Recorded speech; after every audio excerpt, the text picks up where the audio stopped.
بسم الله الرحمن الرحيم وبه نستعين.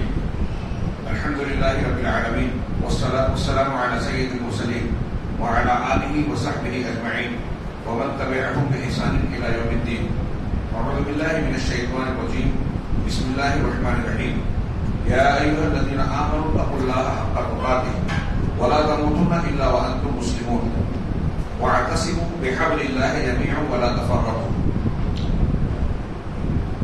محترم بزرگوں، بھائیوں، اسلامی ماؤں اور بہنوں، سورہ آل عمران پر ہم ایک تدبرانہ نظر اول مرۃ اتدبر القرآن اس کتاب کے حوالے سے ڈال رہے ہیں۔ کتاب میں کل کے درس میں ہم نے کل کی مجلس میں یہ جانا کہ شیخ نے بتایا کہ پوری سورہ آل عمران کو دو حصوں میں تقسیم کیا جا سکتا ہے۔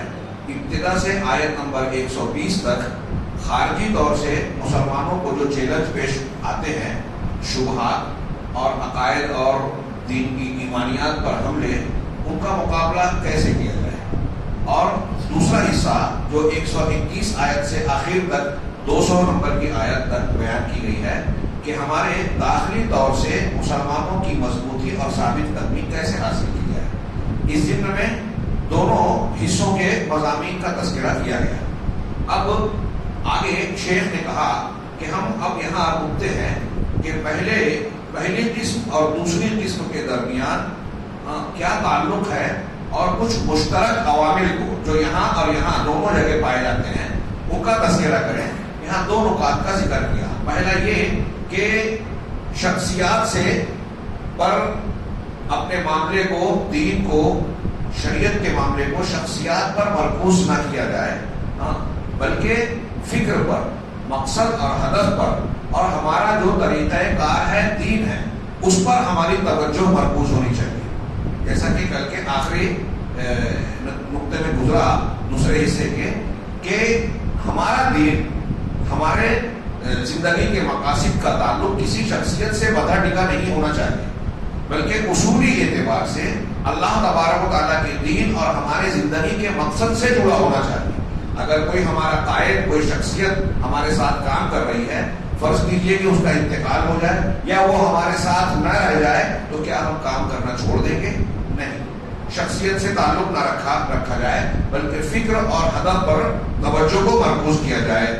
چنانچہ اس نقطے کو پہلی قسم میں اور دوسری قسم میں کیسے بیان کیا گیا، بہت ہی اختصار کے ساتھ شیخ نے پیش کیا۔ کہا کہ جب اللہ تبارک و تعالیٰ نے مسیح ابن مریم کو آسمان کی طرف اٹھا لیا تو نصارہ فتنے میں پڑ گئے اور گمراہیوں کا شکار ہو گئے، طرح طرح کی بدعقیدیوں کی طرف چلے گئے۔ حضرت عیسیٰ علیہ السلام جب اٹھا لیے گئے، گویا انہوں نے اپنے دین کو حضرت عیسیٰ علیہ السلام کی شخصیت سے جوڑ رکھا۔ اگر وہ اصول، منہج اور ہدف پر نظر رکھتے تو حضرت عیسیٰ کے دنیا سے اٹھا لیے جانے کے باوجود اپنے دین پر سچائی اور اچھائی کے ساتھ قائم رہتے، منہج سے، دین کے اصولوں سے ہٹتے نہیں۔ یہ پہلی قسم میں بتایا۔ تو یہ بات جو پہلی قسم میں نظر آتی ہے کہ شخصیت سے تعلق رکھ کر ہدف پر نگاہ نہ ہونے کا نتیجہ کیا نکلتا ہے، یہ دوسری قسم میں اس کی طرف اشارہ ہے کہ جب غزوہ احد کے درمیان پیچھے سے خالد بن ولید کے حملے کے دستے نے حملہ کیا، مسلمان اور نبی کریم صلی اللہ علیہ وسلم کے درمیان فاصلہ ہو گیا، آپ کفار کے نرغے میں گر گئے، تو اس وقت جب ہما ہمی اور افراتفری کا ماحول جو پیدا ہوا، اس میں یہ افواہ اڑ گئی کہ نبی کریم صلی اللہ علیہ وسلم شہید کر دیے گئے، قتل کر دیے گئے۔ اس کی بنیاد پر کئی مسلمان بددلی کا شکار ہوئے، بعض میدان سے نکل گئے، بعض بیٹھ گئے۔ تو یہ جو صورتحال تھی یہ شخصیت سے تعلق والی ہی تھی۔ چنانچہ انہوں نے کہا کہ جب نبی صلی اللہ علیہ وسلم کی قتل کی غلط خبر کو پھیلایا گیا مسلمانوں میں، تو قریب تھا کہ مسلمان فتنے میں پڑ جائیں۔ ان کی یہ کیفیت تھی کہ بددلی کا شکار ہو جائیں، لیکن بعض دوسرے مسلمانوں نے حوصلہ دیا، جیسے انس بن نضر رضی اللہ تعالیٰ عنہ کا میں نے تذکرہ کیا تھا، یہ جنگ بدر میں شریک نہیں ہو پائے تھے، لہذا انہوں نے کہا کہ اگر کبھی اب موقع ملا تو میں اپنی جانبازی اور اللہ کے راستے میں قربانی کے جلوے دکھاؤں گا۔ چنانچہ بدر کا، احد کا یہ ماحول جب تھا، حضرت انس بن نضر میدان کی طرف لگ کے بڑھے، لوگوں نے کہا کہاں جا رہے ہو؟ کہا مجھے خود کی طرف سے جنت کی خوشبو آ رہی ہے. لوگوں نے کہا کہ اللہ کے نبی صلی اللہ علیہ وسلم قتل کر دیے گئے, شہید کر دیے گئے, تو کہا تم کیوں بیٹھ گئے, اٹھو اور جس مقصد کے تحت آپ نے اپنی جان لگا دی, آپ بھی اس مقصد کے لیے زندگی کی بازی لگاؤ, اس کے لیے اپنی قربانیاں پیش کرو. یہ ہے انس بن نضر کا جو جملہ تھا, یہ لوگوں کے لیے حوصلہ بخش تھا, اور یہی سبق ہمارے لیے تازہ کرتا ہے کہ ہمیں شخصیت سے نہیں اصول اور ضابطے سے جڑا ہونا چاہیے. یہاں ایک اصول میں بیان کر رہا ہوں. جہاں تک جناب محمد رسول اللہ صلی اللہ علیہ وسلم کی شخصیت کی بات ہے, تو آپ کی شخصیت کا جو مقام اور مرتبہ ہے اس سے قطعی انکار نہیں ہے. اس کے بغیر, آپ اس کو مانے بغیر کوئی شخص مسلمان نہیں ہو سکتا. آپ کی رسالت کو مانے بغیر, آپ سے اللہ کے بعد کائنات میں سب سے زیادہ محبت اور آپ کی اتباع کیے بغیر کوئی شخص جنت کے راستے پہ چل ہی نہیں سکتا. یہ اپنی جگہ. لیکن نبی کریم صلی اللہ علیہ وسلم اگر ہمارے درمیان موجود ہیں تو ہم دین پر عمل کریں گے, آپ موجود نہیں ہیں تو نہیں کریں گے. یہ طریقہ غلط تھا. چنانچہ اس کی طرف اشارہ کیا کہ احد میں اس غلط خبر کے پھیلنے پر ایسا مزاج قریب تھا کہ پیدا ہو, لیکن اس کی اصلاح ہو گئی. صحابہ کرام اس میں آگے نہیں بڑھے. یہ پہلا نمبر کی بات تھی کہ شخصیات سے نہیں مقصد سے انسان کو جڑنا چاہیے. دوسرے نمبر پر کہ اتباع کا واجب ہونا اور اس کی اہمیت, دونوں حصے میں جو سورہ آل عمران کا پہلی قسم ہے مضمون کی, اور دوسری قسم, اس کو دو نقطوں بتایا کہ پہلی قسم میں یہ بات آیت نمبر 52 میں نظر آتی ہے, جس میں اللہ تبارک و تعالیٰ نے حضرت عیسیٰ کا ذکر کیا اور کہا فلما احس عیسیٰ منہم الکفر قال من انصاری الی اللہ. جب عیسیٰ علیہ السلام نے لوگوں سے کفر کا احساس کیا کہ یہ میرا انکار کریں گے, سچی دعوت کو قبول نہیں کریں گے, تو حضرت عیسیٰ نے پوچھا کہ کون ہے جو اللہ کے سلسلے میں میری مدد کرے. قال الحواریون نحن انصار اللہ. تو حواریین نے کہا, حواری خالص دوست, ان کے خالص دوستوں نے, جیسے اللہ کے رسول صلی اللہ علیہ وسلم کے صحابہ ہیں, حضرت عیسیٰ کے حواریین, انہوں نے کہا کہ ہم آپ کا ساتھ دیں گے. آمنا باللہ, ہم اللہ پر ایمان لائے, واشهد بأننا مسلمون, اور آپ گواہ رہیے کہ ہم مسلمان ہیں. آگے اور بھی ان کے جملے نقل کیے. یہ حواریوں کا موقف ملاحظہ فرمائیے. نبی کا ساتھ دے رہے ہیں کہ ہم اللہ کے دین کے سلسلے میں آپ کی مدد کریں گے. تو یہ اللہ کے رسول کی, پیغمبر کی اتباع کا واجب ہونا اور اس کی اہمیت نظر آتی ہے کہ یہ بہت اہم ہے. یہ پہلے حصے میں یہ پورا واقعہ پڑھیے, حضرت عیسیٰ کی اتباع کی اہمیت اور وجوب معلوم ہوتا ہے. دوسری قسم میں آیت نمبر 146 تا 153 اور 153, جیسے آیت میں اللہ نے فرمایا وَكَأَيٍّ مِّن نَّبِيٍّ قَاتَلَ مَعَهُ رِبِّيُّونَ كَثِيرٌ وَمَا وَهَنُوا لِمَا أَصَابَهُمْ فِي سَبِيلِ اللَّهِ وَمَا ضَعُفُوا وَمَا اسْتَكَانُوا وَاللَّهُ يُحِبُّ الصَّابِرِينَ. کہا کہ بہت سارے لوگوں نے, فَكَأَيٍّ مِّن نَّبِيٍّ, بہت سارے نبی ہیں جن کے ساتھ اللہ والوں نے قتال کیا, جنگ کی, جان کی بازی لگائی. اب اس راستے میں وہ پست نہیں ہوئے, کمزور نہیں پڑے, نہ دبے اور نہ ہٹے, نہ کمزور پڑے اور نہ دبے. اور اللہ صبر کرنے والوں کو, راہ حق میں جم جانے والوں کو پسند کرتا ہے. صبر کی اہمیت صبح کے درس میں ہم نے کچھ تفصیل سے بیان کی ہے. جن لوگوں نے سنا ہوگا وہ سمجھ سکتے ہیں. وہ معنی کو اپنے دماغ میں رکھ کے یہاں واللہ یحب الصابرین کے معنی کو سمجھے.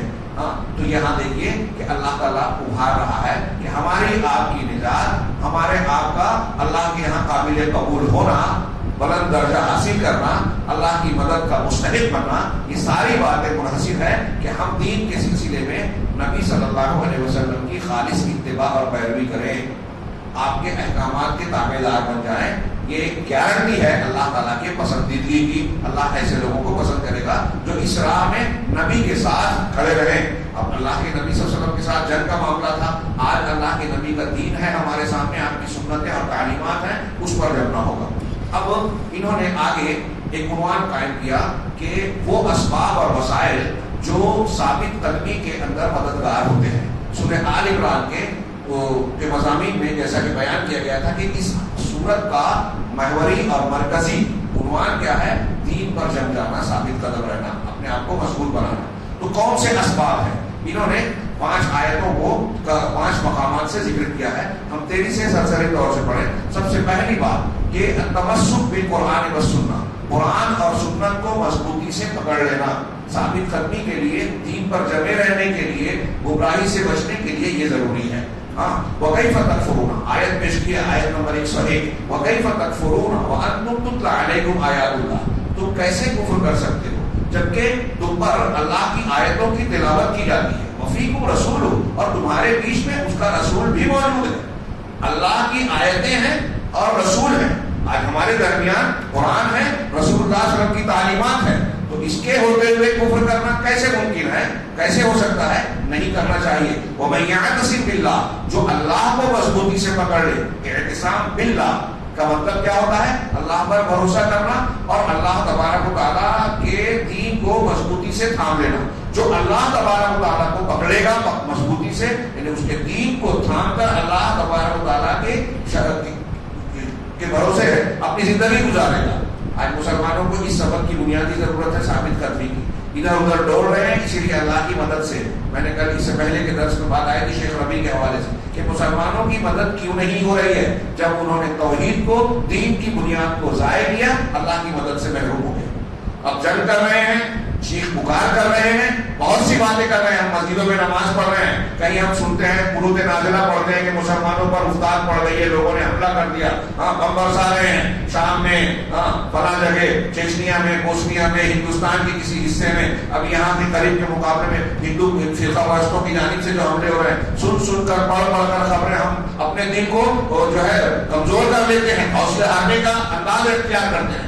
میں ہمیشہ کہتا ہوں کہ کوئی دشمن، کوئی مخالف ایسا نہیں ہے جس سے ہمیں ڈرنے کی ضرورت ہے۔ ہمیں اگر ڈرنا ہے تو صرف اس بات سے کہ ہمارا تعلق اللہ سے کمزور ہو جائے، دین سے کمزور ہو جائے، ہم گنہگار ہو جائیں۔ ہمارے لیے سب سے زیادہ ڈرنے کی چیز گناہ ہے، اور گناہ میں سر فہرست شرک اور بدعت ہے۔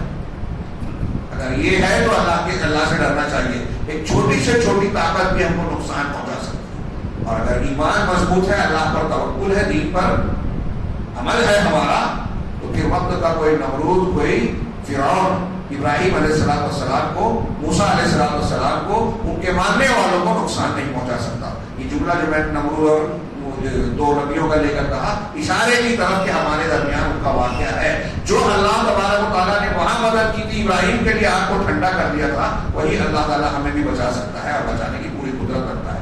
لیکن ہم اس کی مدد کے اپنے آپ کو مستحق بنائیں، تب اس کی بنیاد کیا ہے کہ ہم اللہ تعالیٰ کو مضبوط تھامنے میں، کفر سے بچیں۔ جو غلط افکار اور فکریں ہمارے درمیان ہیں، دیکھیے آج مجھ کو میں کھل کے بولوں تو برا نہ مانے، مسلمان کہلانے والے لوگوں میں کون سا شرک کی کون سی قسم ہے جو نہیں پائی جاتی؟ ہندوؤں کا شرک ہو، عیسائیوں کا شرک ہو، یہودیوں کا شرک ہو، ملحدین کا شرک ہو، مسلمانوں میں ہر قسم کا شرک پایا جاتا ہے۔ ہندوؤں کے یہاں وحدت الوجود ہے، جتنے کنکر اتنے شنکر، ہر چیز میں بھگوان پرماتما بولتے ہیں۔ ہمارے یہاں صوفیوں کے یہاں یہی عقیدہ ہے، وحدت الوجود، سب چیز میں اللہ ہے، مورتی میں بھی اللہ ہے، ہندو پوج رہے ہیں اس کی تو اس میں بھی اللہ ہے۔ یہ میں نے بتایا تھا، دیوبند کے مفتی صاحب بھی بھری مجلس میں کہہ رہے ہیں سائے کے کہ ہاں صحیح بات ہے، انتہائی غلط بات ہے، ہندوانہ عقیدہ ہے یہ صوفی اور ابن عربی کا عقیدہ، جو یہ کہتے ہیں کہ قرآن شریف سکھاتا ہے، ان کی تعلیم میں توحید ہے۔ اتنی بڑی جرأت و جسارت اور گستاخی ہے۔ اللہ تبارک و تعالیٰ کا یہ قرآن کتاب ہدایت ہے، اس کے نزول کی بنیاد پر جشن منایا جا رہا ہے، یہ رمضان مبارک کے روزے، قیام اللیل، عبادتیں، یہ اسی کی مناسبت سے اتنی فضیلتیں اور اتنا اہتمام اللہ رب العالمین نے ہمارے لیے کیا کہ ہم قرآن سے جڑ جائیں، قرآنی انسان بن جائیں، اور اسی سلسلے میں ہم یہ کوشش کر رہے ہیں، اللہ ہمیں اخلاص دے۔ تو بہرحال مسلمانوں میں اب وحدت الوجود ہندوؤں والا پایا جاتا ہے، کوئی کہہ رہا ہے حضرت عیسیٰ کو اللہ کا بیٹا، ہمارے ہاں ایسے ہیں قبر پر شخصیت پر جو کہتے ہیں کہ جو اللہ ہے وہی محمد ہے، وہی جو مصطفی ارشتہ ہو خدا بن کر ادھر پڑا ہے مدینے میں مصطفیٰ بن کر۔ کیا فرق ہے؟ کیا وہ کہہ رہے بیٹا، بیٹا باپ کا جوز یا عنصر ہوتا ہے؟ اب یہ کہہ رہے ہیں کہ اللہ کا جوز ہے محمد صلی اللہ علیہ وسلم، بیٹا نہ کہیں، لیکن نتیجہ تو وہی کہہ رہے ہیں۔ اولیاء صالحین اور بزرگان دین کے سلسلے میں یہ مانتے ہیں کہ وہ علم غیب رکھتے ہیں، وہ کائنات میں تصرف رکھتے ہیں، اللہ اولاد نہیں دے رہا ہے، فلاں بزرگ کی درگاہ پر چلے جائیں گے تو اولاد مل جائے گی۔ یہ غیر مسلموں کا جو شرک ہے وہ یہ مسلمانوں میں نہیں، کفار مکہ بھی تو یہ کہتے تھے۔ تو اب شرک ہم کر رہے ہیں، بدعت خرافات کر رہے ہیں، قرآن حدیث کو ماننے کے لیے تیار نہیں ہے، قرآن حدیث کے مقابلے میں نئے نئے کام اور بدعت و خرافات کا ارتکاب کر رہے ہیں، اور پھر یہ امید رکھتے ہیں کہ اللہ کی مدد آئے گی، نہیں آئے گی۔ اللہ کی مدد آنے کی پہلی بنیاد ہم دین پر ثابت قدم رہیں، اور ثابت قدم رہنے کے لیے یہ ضروری ہے کہ اللہ کے دین کو مضبوط پکڑیں، رسول کی تعلیمات کو پکڑیں، ادھر ادھر نہیں جائیں۔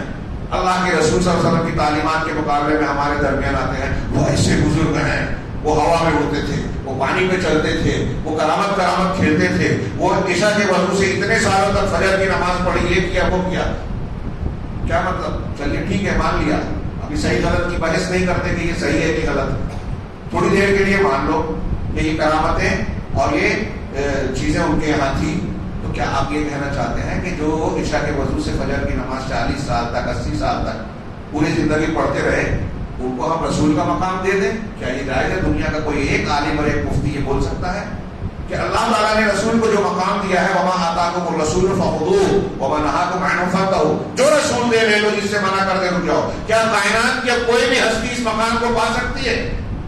اللہ کے رسول صلی اللہ علیہ وسلم کو چھوڑ کر کوئی حضرت عیسیٰ حضرت موسیٰ کی پیروی کرے آپ کے دین کے مقابلے میں تو گمراہ ہو جائے گا، حدیث میں موجود ہے۔ پیغمبر، پچھلے پیغمبر جو پیغمبر برحق ہیں، ان کی بات کو لے کر اللہ کے نبی صلی اللہ علیہ وسلم کی بات کو کوئی رد کرے گا تو قرآن اللہ کے رسول نے فرمایا گمراہ ہو جائے گا۔ تو فلاں بزرگ، فلاں پیر، فلاں ولی، فلاں شخصیت، ابا، دادا، پردادا، فلاں مفتی صاحب، ان کی کیا حیثیت ہے؟ غور کرنے کی بات، یہ ثابت کرنے کی پہلی بات ہے کہ وَمَن يَعْتَصِم بِاللَّهِ، جو اللہ کو پکڑ لے گا، اس کے دین کو مضبوط پکڑ لے گا، فقد هُدِیَ إِلَىٰ صِرَاطٍ مُسْتَقِیم، تو وہ صراط مستقیم کی راہ پا گیا، وہ صراط مستقیم پر ہے جو اللہ کو پکڑے، فلاں اور فلاں کو نہیں۔ یہ نمبر 1 بتایا۔ دوسرا، پہلی چیز کیا ہے؟ قرآن حدیث کو مضبوط پکڑنا ثابت کرنے کے لیے۔ دوسری چیز کیا ہے؟ اللہ عز و جل کا تقویٰ، روزہ بھی اسی لیے ہے لعلکم تتقون، اور متقیوں کے لیے سارے وعدے ہیں دنیا کے اور آخرت کے قرآن میں۔ یہاں فرمایا ہم وہ خطبۃ الحاجہ میں پڑھتے ہیں، ہمارے نکاح کے وقت بھی یہ خطبہ پڑھا جاتا ہے، کیا اس کی پہلی آیت پڑھتے ہیں یا ایھا الذین آمنوا اتقوا اللہ حق تقاتہ ولا تموتن الا وانتم مسلمون، اے ایمان والو اللہ کا تقوی اختیار کرو ویسا جیسا کہ تقوی اختیار کرنے کا حق ہے، اور تمہاری موت ہرگز نہ آئے مگر جب آئے تو تم مسلمان ہو۔ اب ہمیں پتہ ہے کیا کہ کب مرنے والے ہیں؟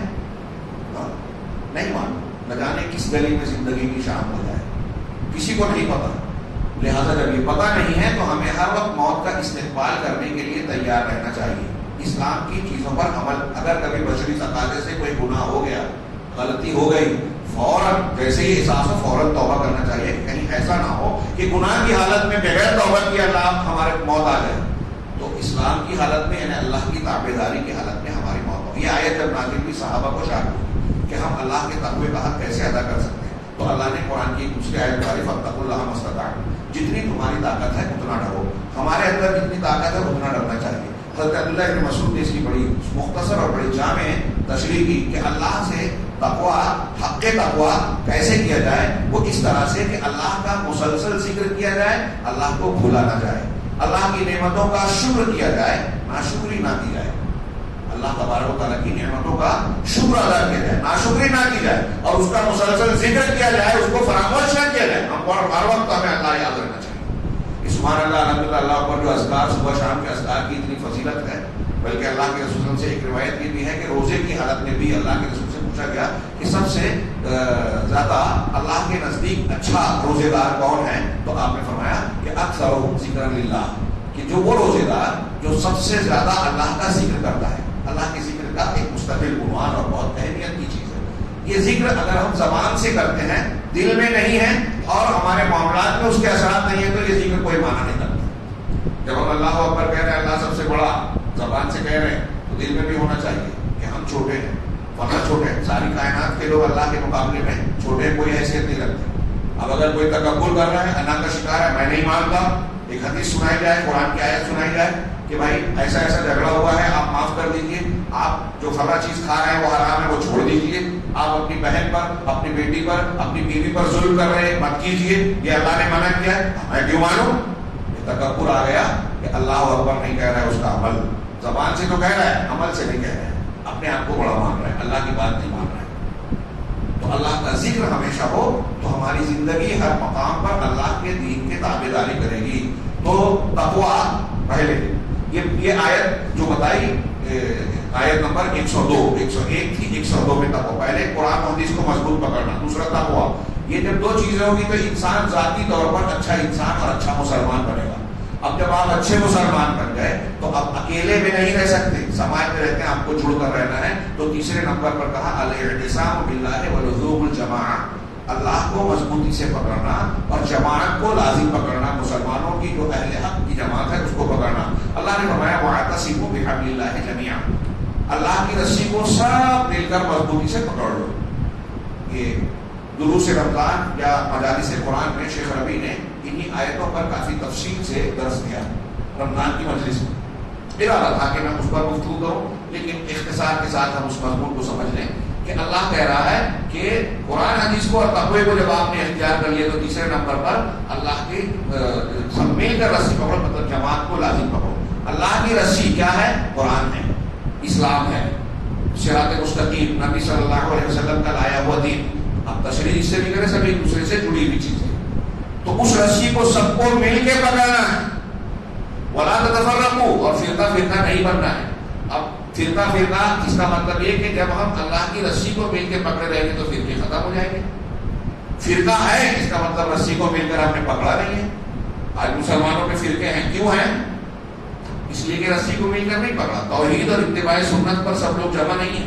اب ہم اگر کہتے ہیں کہ بھائی وہ شرک ہے, وہ بدعت ہے, وہ ختم کر دو, قرآن حدیث اور سنت پر آ جاؤ, تو کہتے دیکھو اختلافی مسئلہ چھوڑ رہے ہیں. اختلافی آپ نے کیا ہے کہ اللہ تبارک و تعالیٰ نے ان آیتوں میں آگے میں دکتور ربی صاحب نے بیان کیا کہ یہود و نصارہ کی ان آیتوں میں اللہ نے مذمت کی ہے کہ انہوں نے فرقہ بندی اختیار کی.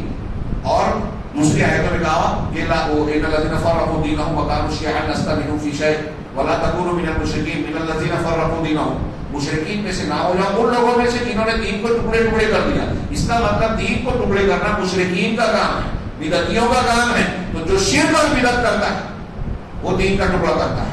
یہ قرآن کہہ رہا ہے. یہود و نصارہ میں بھی یہی تھے. شیخ ربی نے کہا کہ امت مسلمہ میں بھی جن لوگوں نے دین کو بانٹا الگ الگ مسلک میں, وہ یا تو شرک کرنے والے ہیں یا بدعت کرنے والے ہیں. راہ حق سے, صحیح منہج سے جو ہٹ گیا وہ فرقہ بنایا, نیا راستہ بنایا. جو اسی راستے پر چل رہا ہے جو محمد رسول اللہ صلی اللہ علیہ وسلم اور صحابہ کا ہے, وہ صراط مستقیم پر ہے. وہ جماعت نہیں ہے, وہ فرقہ نہیں بنا, وہ اسی راستے پر چل رہا ہے. یہی اللہ کی رسی کو مضبوطی سے پکڑنا. اب اگر اسی راستے پر لوگ جمع ہوتے جائیں, اتحاد ہوتا جائے گا.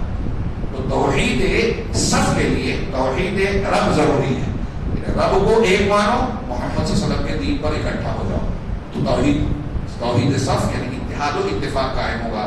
کاش کے تفصیلی موقع ہوتا. اللہ نے آگے فرمایا واذکروا نعمت اللہ علیکم اذ کنتم اعداء فالف بین قلوبکم, اللہ کی اس نعمت کو یاد کرو جبکہ تم ایک دوسرے کے دشمن تھے, جانی دشمن.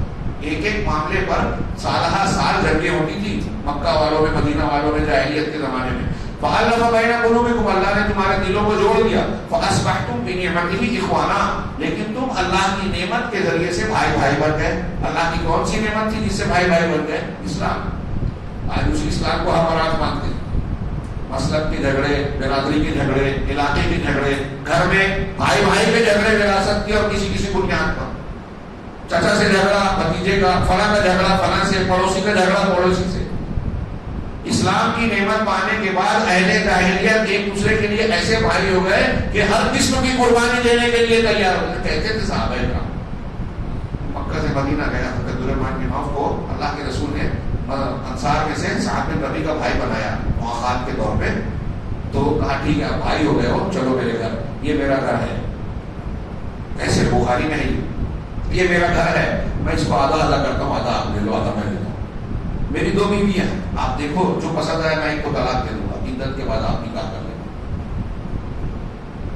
حد سگا بھائی ایسا کر سکتا ہے. یہ میں ایک مثال دے رہا ہوں, سمندر سے ایک قطرہ. صحابہ کرام کے معاشرے میں ایسی بہت سی مثالیں قربانیوں کی ملیں. تو حضرت عبدالرحمن بن عوف نے کہا کہ بارک اللہ فی مالک و اہلک, اللہ آپ کے مال اور اہل و عیال میں برکت دے, مجھے یہ نہیں چاہیے, آپ بازار کا راستہ بتاؤ. بازار گئے, وہاں تجارت کی, اللہ نے خوب برکت دی, مالدار بن گئے. فاصبحتم بنعمتہ اخوانا, اللہ کی نعمت کی وجہ سے تم بھائی بھائی بن گئے.